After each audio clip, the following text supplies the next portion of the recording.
3 নম্বর যে আমলটা আপনার করতে হবে, এটা সবার জন্য, স্বামী স্ত্রী উভয়ের জন্য খুব সুন্দরভাবে এটা পালন করতে হবে।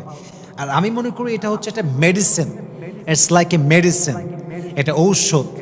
এটা কি বলেন তো? যদি কোথাও কেটে যায়, দেখবেন মলম লাগালে এটা শুকিয়ে যায়, যায় কি যায় না?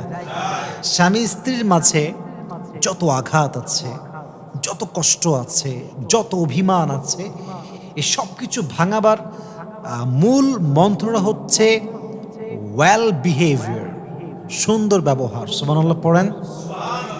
কোরআনে আল্লাহ তাআলা বলেছেন ওয়াশিরুহুন্না বিল মারুফ, স্বামীর সঙ্গে স্ত্রী, স্বামীর সঙ্গে স্ত্রী, স্ত্রীর সঙ্গে স্বামী ভালোবাসার সম্পর্ক এবং সুন্দর সম্পর্ক রাখা দরকার আছে না নাই? রাখতে চাইলে সুন্দর ব্যবহার করতে হবে, সুন্দর ব্যবহার ছাড়া কোনো গতি নাই। স্ত্রী হচ্ছে পৃথিবীতে এমন একজন মানুষ, বাবা এবং মায়ের পরে সবচেয়ে সম্মান, সবচেয়ে সুন্দর ব্যবহার পাওয়ার যোগ্যতা এবং সবচেয়ে সুন্দর ব্যবহার পাওয়ার যে ডিজার্ভ করে, সে হচ্ছে আপনার স্ত্রী। সুবহানাল্লাহ পড়েন।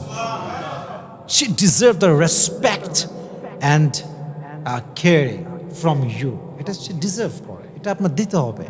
যে স্বামী তার স্ত্রীকে যত্ন করতে পারে না, ভালোবাসতে পারে না, তার চাহিদা পূরণ করতে পারে না, সে পুরুষ হতে পারে, তবে সে বীর পুরুষের সন্তান নয়, সে কাপুরুষের সন্তান। ঠিক না বলেন? তো আপনাকে সুন্দর ব্যবহার করতে হবে। সুন্দর ব্যবহার করলে আপনার হৃদয়ে আল্লাহ তাআলা ভালোবাসা তৈরি করে দেবে। এই জন্য সুন্দর ব্যবহার দরকার আছে না নাই? ওয়াশিরুহুন্না বিল মারুফ। যদি সুখী হতে চান, ভালোবাসাকে বাড়াতে চান, সুন্দর ব্যবহারটা বাড়ায় দিবেন। ঠিক আছে ইনশাআল্লাহ।